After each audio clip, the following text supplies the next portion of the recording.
প্রিয় ভাইয়েরা, আমার ইউটিউব চ্যানেলের থেকে আপনাদের স্বাগতম জানাচ্ছি। আমার আজকে ভেড়াগুলো বৃষ্টির জন্য তেমন একটা খাইতে পারে না। সকাল 10টায় ভেড়াকে ছাড়ছিলাম, ছাড়ার পরে 2টা-2:30টার দিকে নিয়ে আসছি। ভেড়া অবশ্য বৃষ্টিতে ভিজেও খায়, কিন্তু বৃষ্টিতে ভিজে খেলে কি হয়, ছোট যে বাচ্চা আছে এগুলো অবশ্য খায়।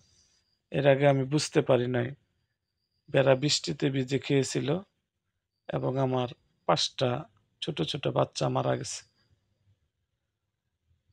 এটা আমার অভিজ্ঞতা ছিল না, আগে কোনো অভিজ্ঞতা ছিল না।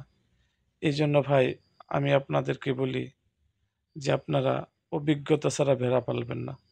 ইউটিউব দেখে বা অন্য কোনো দেখে, চ্যানেল দেখে আপনারা অনেক টাকা ইনভেস্ট করলেন, কিন্তু আপনারা ক্ষতিগ্রস্তের মোড়ে পড়ে গেলেন।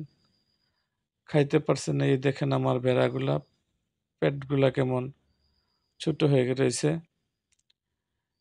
এটা আমি এই জন্যই আমি তাদেরকে 3-4 ঘন্টা মাঠে চরানোর পরে নিয়ে আসছি।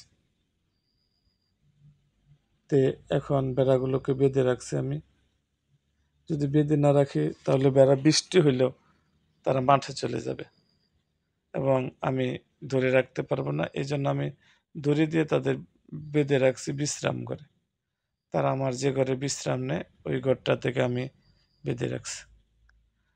আসলে এমনি বৃষ্টিতে ভিজেও খাবে তারা, তাদের কোনো সমস্যা নেই। ছাগল যেমন বৃষ্টিতে ভিজতে চায় না, ভেড়া বৃষ্টিতে ভিজতে চায়। তো বন্ধু, এই পর্যন্তই আজকে। ভেড়া পালন সম্বন্ধে কোনো কিছু জানার ইচ্ছা থাকলে আমাদের কমেন্ট বক্সে জানিয়ে দিন।